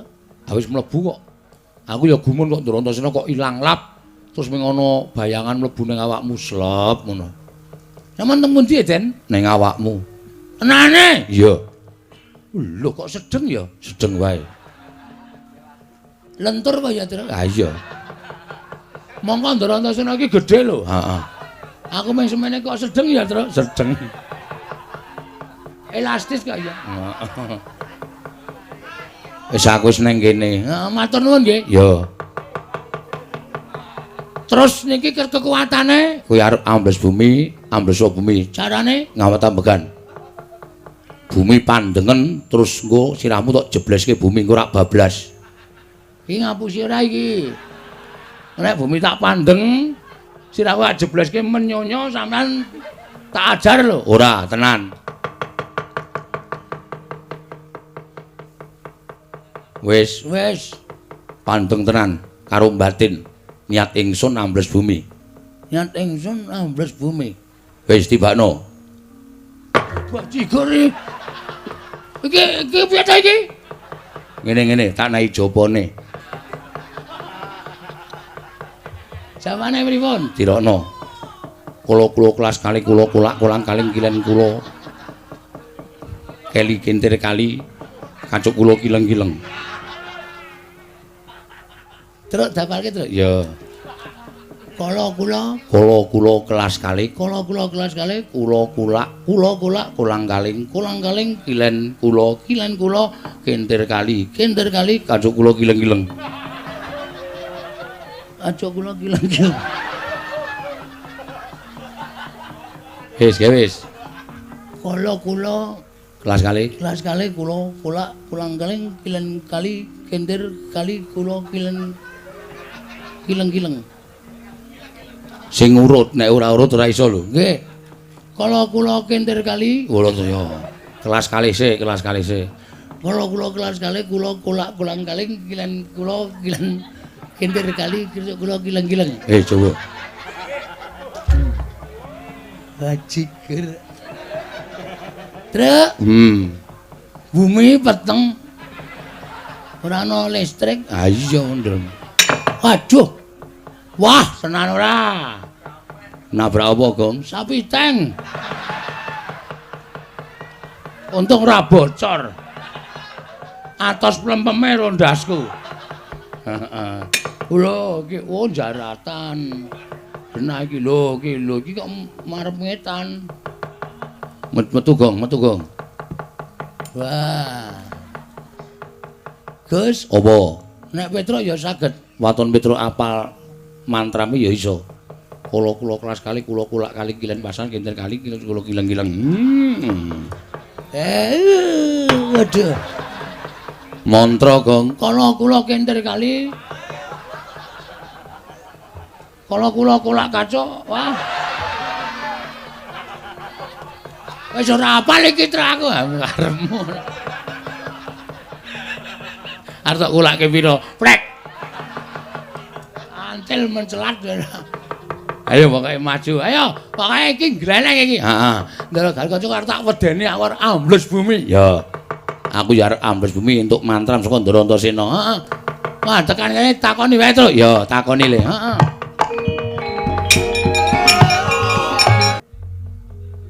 Ndara Gatotkaca. Ya, Bagong. Ndara Gatotkaca, ya Petruk. Kok mandhap saking Dirgantara mboten menehi sasmita. Mak jeluk. Kaget aku. Kula. Bagong, Nun, Petruk kon maju. bentar kowe. Ternyata bukan saya. Kula kelas kali kula kali. Kowe ngapalno mantrane Maniksa Ambles Bumi Jaga? Heeh. Wonten dawuh, Den. Pedro, Nun. kowe tak takoni jujur, Nggih. kowe wani karo Siwa Mandura. Nggih. Lek pancen bener tegese kabeh sing dikendikake Siwa Mandura mau kabeh nyata. Pancen nyata, kula wantun Sinten Prabu Mandura, malah kula wantun nglebeti sayembaranipun Sinten Prabu Mandura. Pedro, Nun. tekan kene aku bakal mbondo tanganmu ngrincung sikilmu. Mapano. Yen perlu kowe bangga tak pancat pundakmu tak gembol ndasmu. Ora sudi aku duwe abdi kaya Petruk, mirang-mirangke karo wong tuwa, mirang-mirangke karo Bendara, mirang-mirangke karo Gatotkaca. Aku isin di ati karo kowe. Tinimbane kowe memirang marang lenggahe para putra Pandhawa, mapano sirnake babar pisan. Kula kelas kali kula Katriku mulung mangrempak ing wadya Kurdakara. Aduh kula keling. Kurdakara nek kiri-kiri. Kula. Gong ora sro-sro iki aku arep omong-omongan malah. Nuwun sewu, Den. Nek perkara kula ajeng mangpejahi mboten napa-napa, mboten napa-napa. Ning nek pancen kula salah, nek pancen kula kleru. Ning nek kula mboten salah, kula mboten kula arep dipateni niku terus Petruk niku menungso kok dipadake kewan. Kewan niku ora kleru ora salah, dipateni menggo pemarem matine para menungso-menungso niku. Nek Petruk niku menungso ya, Den. Sampeyan kudune iso menggalih. Apa to sebabe kok Petruk wani karo Sinten Prabu Mandura? Petruk niku sajake dadi abdi ora tau wani karo sapa-sapa wae, ora tau. Kalih Rama ora tau wani arep Kang Rama niku ngeplaki karo Petruk, ning tak anggap niku katresnan. Ngoten. Sing jeneng tembung kasar niku aja dianggap kasar, ning kadang kala niku katresnan. Petruk Gunto, niki Ndara Werkudara sing ngendika bapakmu niku teng ati penak. Petruk edan, Petruk kentir, niku teng ati penak, merga niku tresna kalih kula. Ning tembung sampeyan iki wau mboten wonten tembung katresnan, niku tembunge wong sengit, niku tembunge wong ora seneng, niku tembunge wong kasar. Petruk mapan pancen Pak gembol ndasmu. Kok ngono ta kowe? Kok dadi sampean ora keli kajaman sampean kula iku ngomong. Sampean ora keli kajaman kula niku ngomong karo sampean. Wit cilik nganti gedhe, wit kuncung nganti gelung, wit jabang nganti celaprang. Sikil tanggo sirah-sirah tanggo sikil. Supaya kunika nyumuru Pindara Gatotkaca niku dadi satriya sing iso dindelke dening negara. Kula kelas kali kula. Oh tak gebuk cengelmu lho Gong kowe. Keseron wae, keseron Rudrana. Oh iya. Lara ati kula. Sampeyan ngrasa mboten? Sampeyan niku kula omong wis cilik. Nek karo bapak sampeyan nek ngomong Ndara Werkudara niku kau. Anggere sampeyan Ndara Werkudara ora kebeneran. Gatot. Gecek ndasmu. Niku sing goceki sapa? Kula. Sing eleke Ndara Werkudara sapa? Kula. Ampun Den niku Kang Putra. Kalah karo Stijo. Idak ndasmu. Bola-bali to ngoten niku sing goceki kula. Kula sing ngelingke. Kok dadi sampeyan. Saniki ajeng mata ndas kula. Ya kebangetan to, Den. Nek sampeyan pun mentala monggo, ora apa-apa. Ora apa-apa monggo. Mang Pocol. Niki mboten drat-dratan ngoten. Terus dijabut mawon penak mawon. Mboten sak nganggo diuntir. Mang Pocol kula ikhlas. Nek nganti kula mati, nyawa kula tekan swarga, ketemu karo mbahmu. Sampeyan mesti takon mbahmu sapa? Mbahmu niku Satnalendra Dukdeng Samaladeng. Ora ana wong sak jagat iki sing wani karo Prabu Pandhu mboten wonten. Mula Ngastina mbiyen tentrem. Mergo ora wani karo mbahmu. Nek nganti kula mati, soma kula munggah teng swarga ketemu Ndara Pandhu. Petruk kok wis mati? Kula ya matur nggih. Batene pun entek. Mesti modar. Sing mateni sapa? Sing mateni putu sampeyan Ndara Gatotkaca. Gatotkaca ki anake sapa? Gatotkaca ki anake Werkudara. Lho lah kok dadi mateni kowe? Nggih sinuwun, iblis larat. Putu ora iso diwulang. Minggir aku tak medhon tak ketemu karo Gatotkaca. Sampeyan ketemu karo mbahmu. Tunek-unekke. Ndara Pandhu niku ora tau nyeneni kalih kula, ora tau ndukani kalih kula. Aku aputune karo matra ndas kula. Enggak. Niki dipotol gampang wis tuwa kok, Den. Wis ora wulet. Nek nganti sampean ketemu karo mbah sampean kula ora tanggung. Nek nganti sampean dunek-uneke wong tuwa sampean Pandhawa kabeh, kula ora tanggung, Ndara.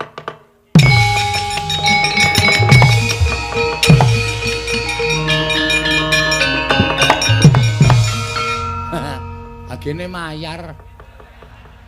Mending anane kok mabur wedi. Kula kelas kali kula. Duapure. Gong, non. Ora sah nganu, ora sah diapalke. Terus Pokoke kowe nek arep ambles bumi kari batin tok. oh nggih. Piye, Tru? Sukses. Terus kaca tak apake? Tak tangisi. Kowe kok iso nangis? Monggo kowe ora tau nangis lho, Tru. Anakmu mlebu rumah sakit kowe nanggap dangdut tok. Cengelmu kuwi ora. Ora ndek perasaan kok soalé. Ha ta? Oh, ora wae kok. Ah wae. Climen orjenan sing nyanyi bojone Bagong anu Gareng ha ta. Kowe kok ora golek iso penyanyi liyane, ora iso golek penyanyi liyane anggere muni ewo sing diundang bojone Gareng. Ayo aku duwe rasa kok. Oh tak kandhake Gareng tenan. Asli Ora cangkeman lho, Gong. As. apa? Tetep tak kandhake. Ora cangkeman. Alah apa? Ayo Ndara Antarja diladeni. Oke, Gus. Apa? Niki mangkene sing maju Ndara Antarja gelut nggih. Yo. Njajal kula sing Kang Supanadine mungsuh kakangne menang sapa? Yo. Ning kono iso nyembur. Hah? Kono iso nyembur. Sampeyan iso mboten? Iso. Kowe engko anggere arep nyembur, dehem sik terus tok semburke. Kuwi sembure saka aku. Oh, siap. Saya kene wong Sareja kene. Arep nyekel Petro tandinge iki. Anake Ndara Gatotkaca sing ngangka papat. Antarja Werkudara Antasena iki onter-onter cilik. Ayo, aku ya iso nyembur. Aku ya iso ambles bumi. Mungsuhku aku, ayo aja golek mungsuh liyane.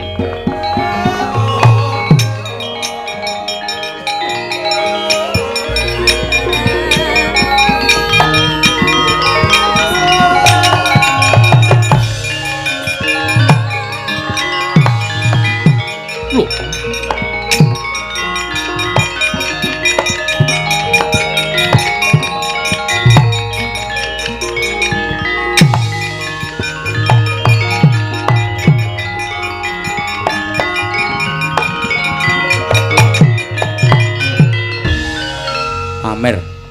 Pamer.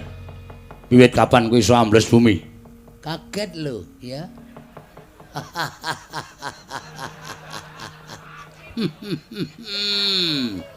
Edian. Lagi iki aku weruh Bagong iso ambles bumi. Oh, aku aja kok ngemblesi bumi. Ngemblesi apa bae aku iso. Mbah, edanan. Kowe Bagong Nggih, aku goleki Petro. Petro ora ana wis bali. Aja ngapusi. Ngapusi aja takon terus tok. Kendarak tak ajar dening tangane Antarja. Kowe arep ngajar aku? Iya. Aku aja tak anggap Bagong wingi. Mulai bengi iki Bagong digdaya Dukdeng Samaladeng. Pilih tanding bobote yuda utawa teges tinatah mendat jinara ngentel. Terus kae nek tembung kae tinatah mendat jinara menter tinumbak bengkung sinuduk putung. Tinatah mendat jinara menter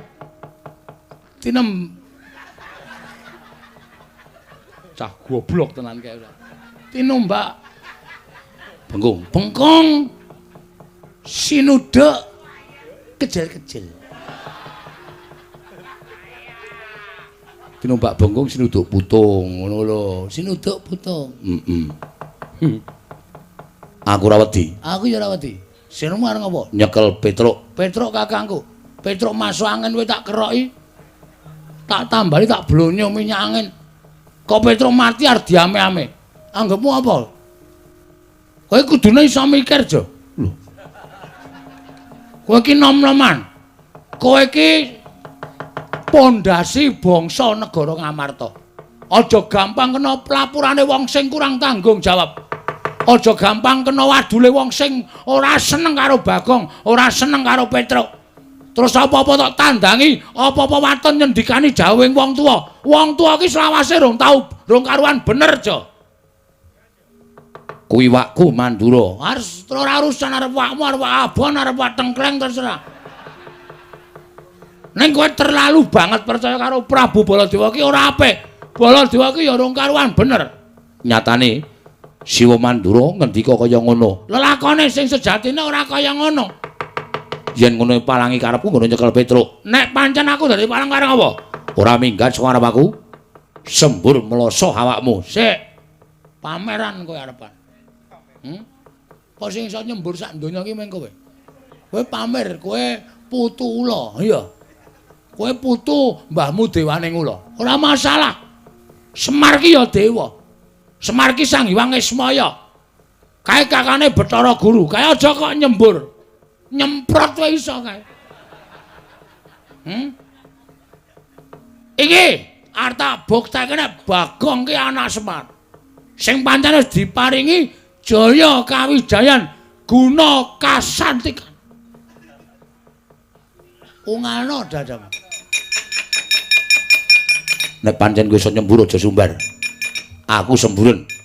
Nek aku tok sembur aku gletak. Aku ora eling. Aku ngakoni kalah. Weh, wong ki aja sok kibir, ndak kejungkir. Aja sok pamer. Mengko ndak kowe kuwi keweleh. Ngono? Nyoba ye. Ayo nyoba jajalan. Ayo. Ketiban pusakaku ora gletak aja dundang Bagong. Waduh. Moh aku. Arep aku rampuh ning jijiki. Iki tak lek meneh aja. Eman-eman mergane. Mek syarate kudu ngene iki. Ayo tibano. Iki mergane pati ngono. Waduh, mati aku. Wah!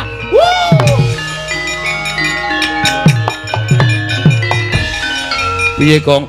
Waduh. Sapa-sapa tak semburi kabeh. Aduh.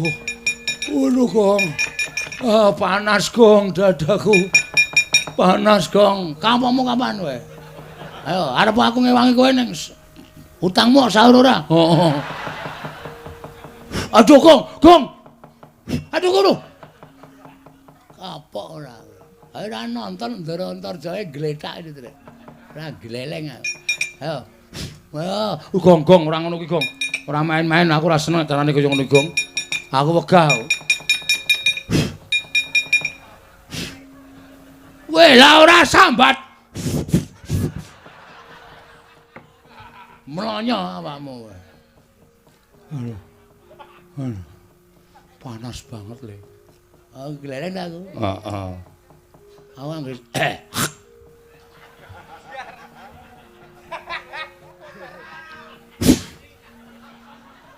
Wedan. Gleleng kowe iki urip apa mayit hidup, Tru? Tak damu ora apa-apa. Iki wis pusaka ning ngabani Ndara Antasena lho. Nek arep nyembur ngono kuwi sik.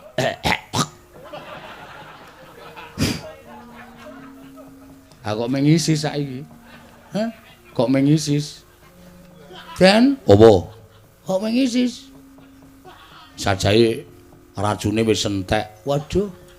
Pokoke anlen damu wae ya. Ya sajahe ngono. Wah, niki nek mboten.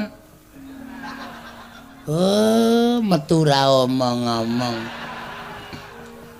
Lah kowe terus suwe-suwe gleleng. Augah nak. Sunan metu ya omong. Omeng meneng bae. Hakane ya ora krasa. Sunan metu ki kedhep apa ngapa? Kodhem. Karo glinding. Glinding dasmu. Kowe bangeten kowe. Iki Kakang Antarja ora eling tak tambanane. Nek nganti ana apa-apa ndak malah ora prayoga. Nggih. Wah, gugu karepe dhewe. Mesti tok bantu Dimas. Heeh. Lah nganti kowe bantu karo Bagong karo Petruk. Mergo iki ora salah Kang. Aku nek karo wong ora salah ora bakal tumindak elek. Tur malah wonge tak bantu. Tur dasare Bagong ya ora kleru, Petruk ya ora kleru mergo mbelani bapakne. Rungokne kowe. Ora mung waton gugu karo omongane Baladewa. Baladewa pancen ra seneng karo awake dhewe, Truk. Ha iya. Wis ngene bae Kang, saiki Kakang ambles bumi. Rasa ngetok nek dukane Siwa Mandura, mulane tak kon ndelik. Lah Dimas arene ndi? Aku ya tak ambles bumi. Kowe aku lho, wis urusan dhewe. Wah, pahit iki pisan. Mongko iki mung suwe kari dhewe berat iki, Truk. Sapa? Baladewa genah. Cilaka ora. Urusana dhewe. Aku awak karo Kakang Antarja tak ndelik sik. Monggo nek wis rampung perkarane aku tak bantu karo kowe, Gong. Karo bantu engko. Heeh. Ora saiki, ora. Terus kula mungsuh Prabu Baladewa, pikiran dhewe nggunakno akal pikirmu piye iso menang karo Siwa Mandura. Mergo aja nganti dingertarani ento aku ora mbelani karo Siwa Mandura, aku tak ndelik karo Kakang Garut Antarja. Matur-matur.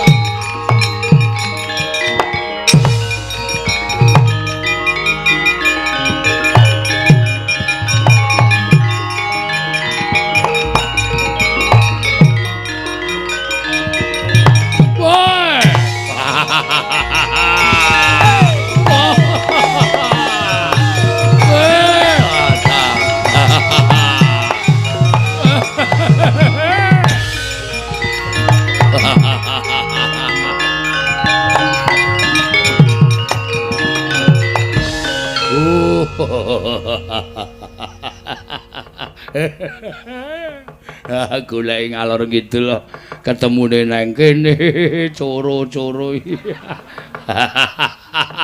Wah, aku ki Patih Mandura kok ming cekekon nyekel wong edian-edian. Bareng ketemu Petruk karo Bagong. Ora iso ngampet guyu aku. Rupane ya pancen do apik-apik tenan. Ora. Hai!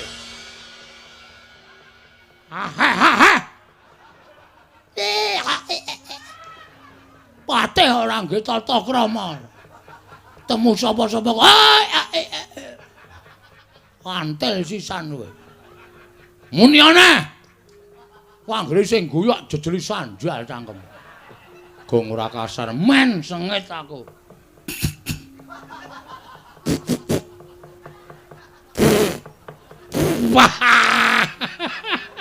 Aduh ora iso ngampet aku. Waduh Bagong getake matane kaya arep cepling-cepling kok. Ora wedi nek gogrok matane. Waduh. Badhem apa, Gong? Botol AO. Mangkel AO. Ora percaya, Tru. Sirahe Pragota ki empuk berarti. Wah, setan. Patih dibandem botol sirahe. Weh, ora sopan kowe. Oh. Muni yo. Bandem seker. Seker. Iki apa?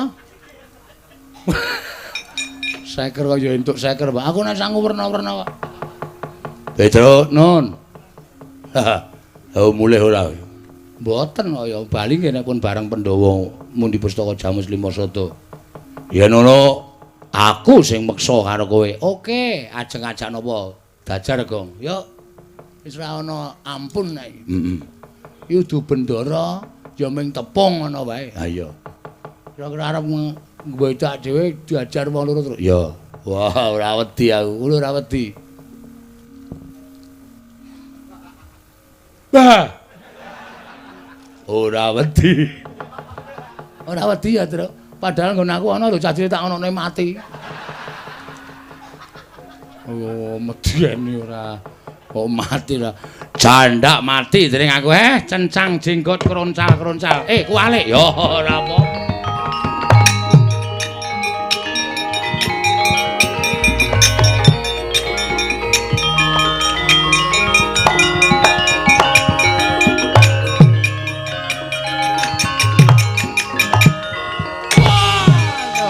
Gong oke.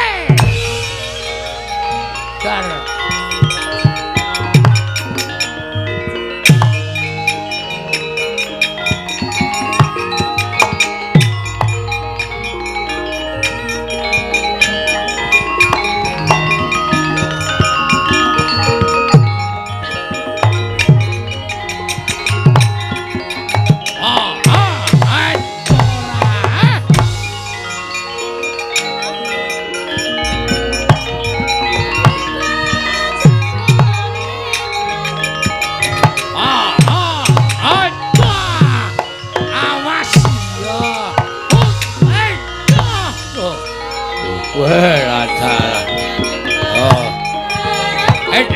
Mutar.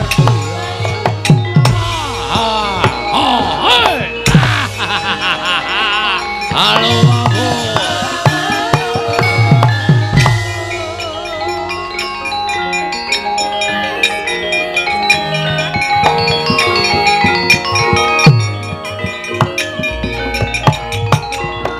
Waduh.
Gong.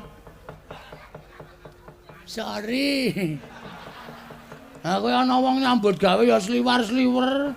Sing sliwar-sliwer iki sapa kene iki meneng wae kok padune niat kowe ora. Ya ora kana ya karang kleru saya abot ki sing tanggo nuthuk ki gobek.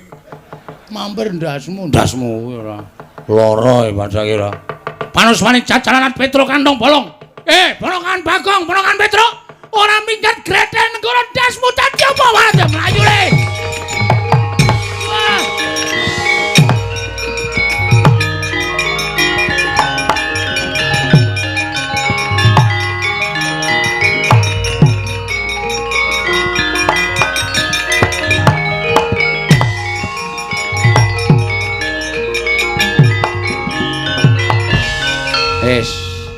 Selesai. Arep ngopo saiki lho, Sinumandra wis nesu tenan duka tenan. Petro kantong bola ora minggat sing paning Prabu itu greden nenggala jeblok wetengmu. Jeblok tenan iki kok. Nenggala ampuh tenan. Ha kono terserah. Aku iki senengane ngono kuwi to. Ngene wae didum le. Oke. Sing maju wae aku. Apike ki wangun-wangune sing maju kowe. Ah, celek. Kowe mung arep endo saka suasana kowe. Endo saka kahanan. Kowe ngerti ora sing disumbari mas apa? Ndara Baladewa ngendika piye?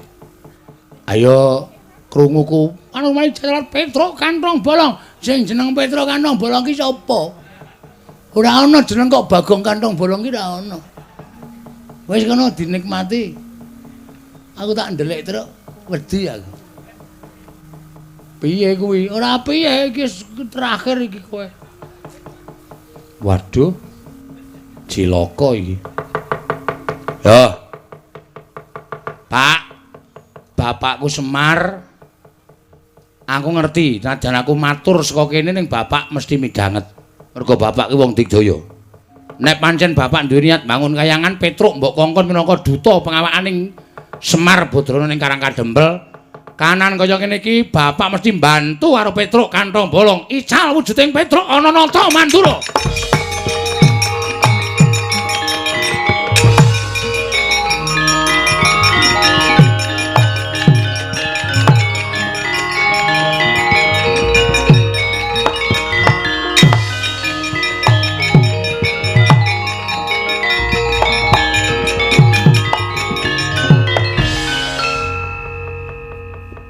Nek ora tak pethukke kok sembrono, nek tak pethukke aku mesti tekaning pati. Nek ora tak pethukke bapak penjangkane ora bakal kelakon. Kalah cacak menang cacak gong. Sik. Kowe iki ngopo kowe iki? Menungsa ora tatanane. Kowe sing arep nenggala bapakku kowe ya. Wah, kepro watu. Sik, gong. Hei. Kosek. Iki sapa iki mbok dimatke? Sik. Baladewa ta iki? Baladewa dengkulmu mlocot. Ora aku iki dadi apa kok kowe namun nyawang kok kaya. Kowe iki dadi Baladewa, Truk? Lho, tenane. Tenan yakin. Sik. Wah, Petruk. Sarunge mambu bensin. Aku dadi Baladewa to. Edan tenan wong gleleng tenan. Ora nyewa sandangan endi, Truk? Ora nyewa sandangan iki aku mung bengok ngucap dhewe, Pak, nek pancen kowe prisa, kowe nyen bapak krungu, aku tulungono. Lah kaya diserot bumi kok metungul meneh dadi kaya ngene iki. Wah, gleleng. Jagat Dewa Bathara jagat pangestu Koro. Bagong. Lepareman iki. Ngarep kongkan-kongkon iki. Ponokan Bagong aja edan. Iki sapa ponokan Bagong? Prabu Baladewa. Lungguh ngisor. Nggih. Wah. Bagong. Nun. Baladewa bakal maju ning pabaratan. Nggih. Golekno pusaka. Nggih. Mangkat dina iki. Nggih. Mangkat dina iki aja mlirik matamu. Nggih. Wah, jan aku ya wedi tenan to ya. Rasane kaya ngadep Baladewa tenan. Ora sak gedumelan jangkeme gewis. Nggih. Monggo sinuwun. Kowe edan kowe, Kowe kurang ajar kowe.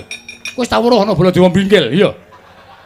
Mbok menawa ajeng buka reparasi ndongake ganti. Nggih, wah, jan gleleng tenan. Niki napa nggen kula wau? Moh ora sudi. Gegeden. Iya. Kula nek ra semene iki ra tonjo e. Niki nggih. Yo, saentuke. Minggiro. Nune nggih. Baladewa tak pethuke. Nggih, pamujimu tak jaluk. Nggih, kula dongak-dongake lepas oparane jembara kubure. Wong edan ora. Malah ngono-ngono lepas oparane jembara. Ayo, iki Nanendra Mantura Prabu Baladewa. Ayo, tak papake legane atiku, Pas.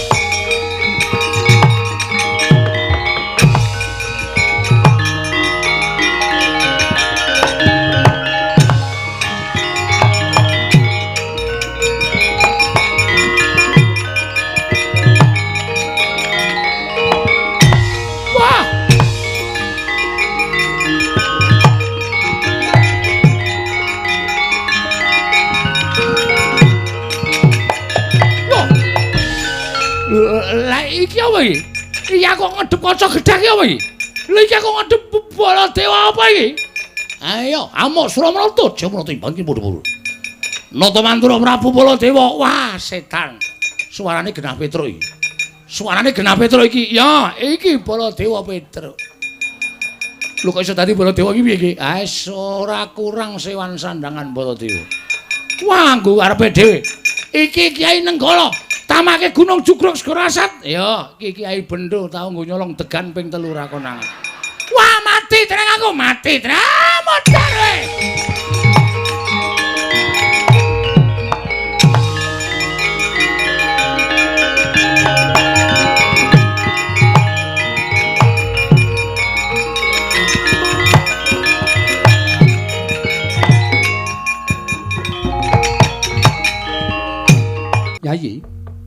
sewu-sewu kalapatanipun ingkang raka tadah wadana. Ngantos kula mboten saged amam bagi keparing Koko Prabu Mandura.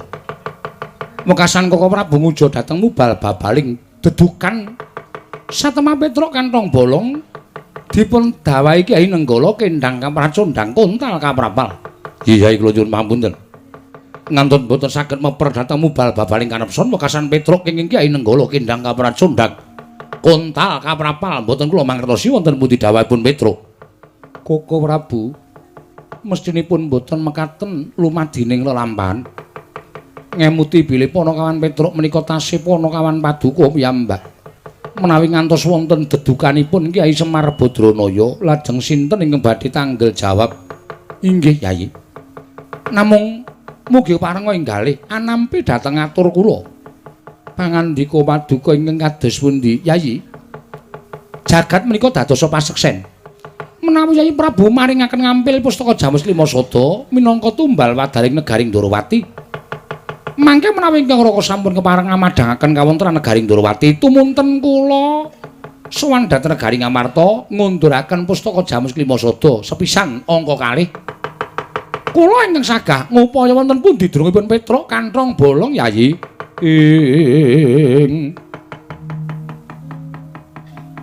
Katri kumulung mangrempak ing wadya Kurdagara. Kurdagara reka giri-giri.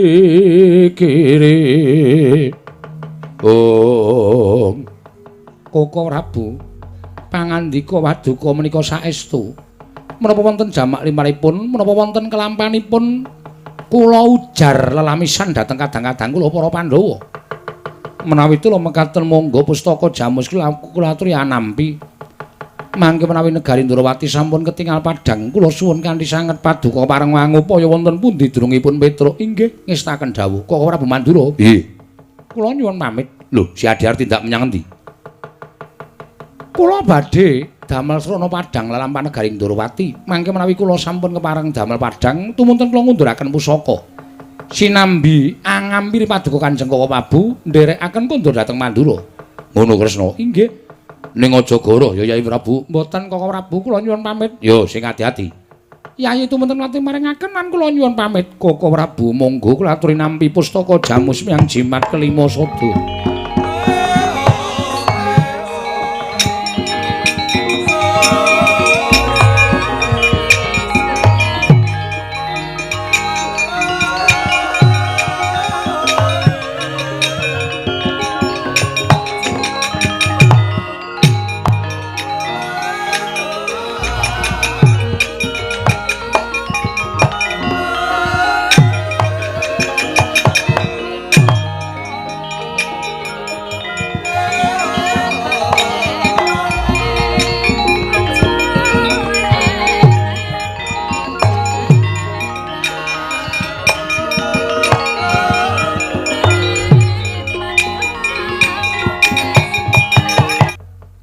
Dadi ora kaya adat sabene pendak-pendak pun ngakang rawuh ning Praja Ngamarta mesti entuk panembrama ingkang banget gawe bombong penggaling pun ngakang. Nanging iki kok kaya ora sabat sabene kok pating cilinguk Werkudara sajake ora kuwawa. Adu tumandenging netra kelawan pun kakang Arjuna mung tumungkul Yai Aji mboten kawiyos pangandikanipun. Kok Prabu Mandura wonten menapa? Gusti to. Kowe aja gawe bingung Kresna. Kowe aja gawe bingung. Lagi wae mungkur lah kok dadi kowe sowan maneh ana ing Praja Ngamarta. Si Adirawuh maneh malah sajake tambuh perkara iki. Kowe lagi wae mungkur saka negara Ngamarta nggawa pustaka Jamus Lima Sada ingkang wigati bakal kinarya nambak rengkaning praja. Malah pun kakang mbok tinggal ning papan kene. Jaremu yen wis rampung gone nambak rengkaning praja, si Adi bakal nganti kelawan pun kakang. Lah kok malah si Adi tekan rawuh ning papan kene meneh. Mekaten kok Prabu. Yo, Setyaki wonten timbalan. Wis ngerti aku. Wonten menapa? Iki ana Surya kembar. Ingkang mojokake lawan Noting Ndorowati. Werkudara. Nggih. Sing gedhe pangapuranipun pun kakang ora ndangu lawan Si Adi. Yai Aji, kula wonten paring ngadhawuh. Nyuwun pangapunten menawi kula mboten ndangu lan panjenengan. Nanging kula badhe ndangu dhateng kadang kula panengah inggih menika pun Arjuna. Kepareng Paduka Kanjeng Koko Prabu. Janaka wonten timbalan. Yen liyane pun Kakang ora bakal percaya, nanging yen Siadi pun Kakang kumandel. Merga kandeling kapercayanku Arjuna ing ngendi ana pun Kakang ing kono ana Siadi. Upama kembang kelawan sarine, upama geni kelawan urupe. Marata coba ayo. Presanana sarana jati permana, tegese permana jati paningal batin. Sing mboyong pustaka Jamus Lima Sada kuwi pun Kakang apa dudu Janaka? Koko Prabu ketiwasan Koko Prabu.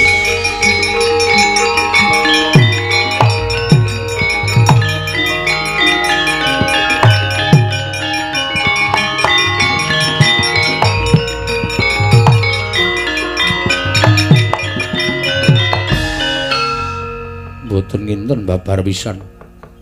Bilih negari Ngamarta kadatengan telik Mangindrajala. Durjana ingkang dusta pustaka Jamus Lima Sada mimba paduka Kanjeng Koko Prabu. Werkudara, nggih. Siadi wis mireng to. Dudu caping pun Kakang nang ngature adimu lanang Madukara. Dadi ora pun Kakang bakal golek utawa pun Kakang ora bakal gawe perkara iki.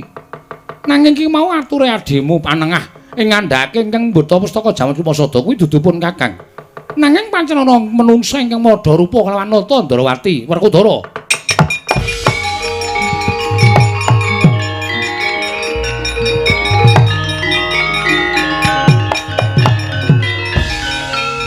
Arepa dikaya ngapa?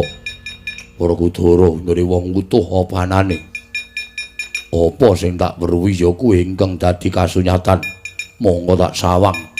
Sing boyong pustaka Jamus Lima Sada kuwi Kresna kakangku.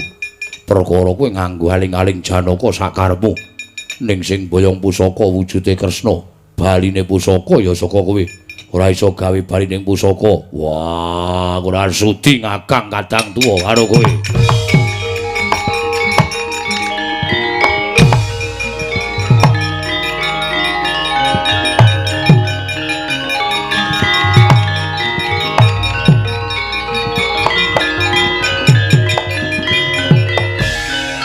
Tak pikir-pikir Werkudara kae nadyan wong dosa, wong kau. Nadyan wong mloho nanging ngucape sarwa bener. Apa yang kedadian ana negara Ngamarta iki pancen wujude Yai Prabu ingkang boyong pustaka Jamus Lima Sada. Mula nadyan kanthi aling-aling Janaka. Aku ora bakal percaya baline pusaka saka kowe. Yen nganti ora iso gawe bali ning pusaka negara Ngamarta pustaka Jamus Lima Sada, kowe mirang-mirangke pun Kakang. Kowe ngisen-isenke Nata Mandura sebab aku tekan kene iki sing nganti Siadi, sing ngajak Siadi. Ora iso gawe padang, ora sudi ngadang taruna karo kowe Kresna.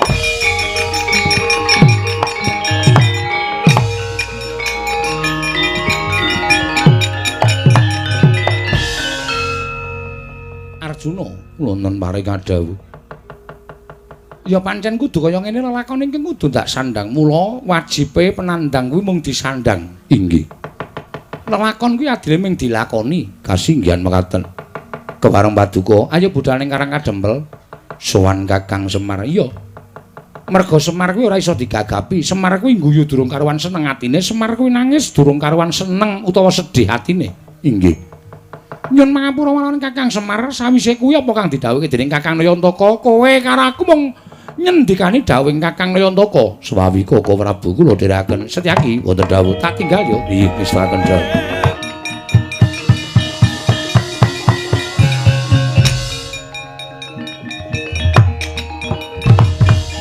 Iki sapa wong kok nggobek-nggobek? Iki sapa dewa kaana? Dewa kaana apa?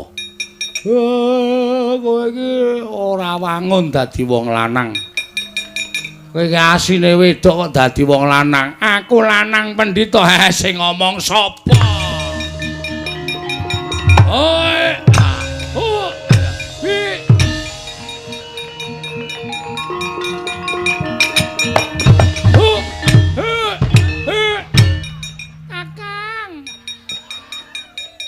Kakang Semar. Boyok kula kantep lho, Kakang. Piye sepo kok polahe kaya ngono lho. Aduh. Kakang Durgai. Inggih. Ngopo kowe? Inggih dados brahmana pusaka. Pusaka tak jaluk.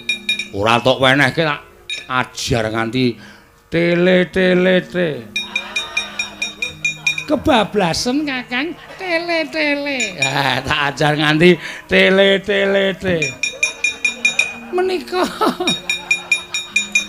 menika wujuding pustaka ya tak trima iki arep tak nggo mbangun kayangan kowe bali inggih bali anak buahmu jak bali kabeh ganggu gawe warga Depok Jawa Barat kene mungsuhmu aku aja mbok obrak-abrik kerukunane Durga. Nyuwun pangapunten nyuwun pamit Kakang.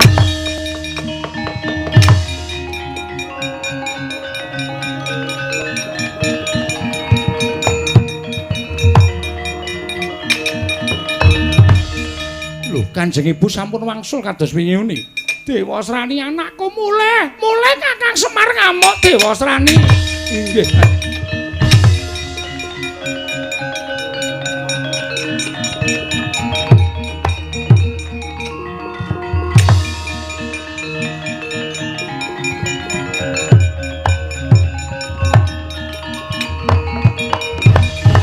Arsa madangi jagatuk mungup sak pucaking bukir marebak bangsu mirat keneng soroting surya mega lan gunung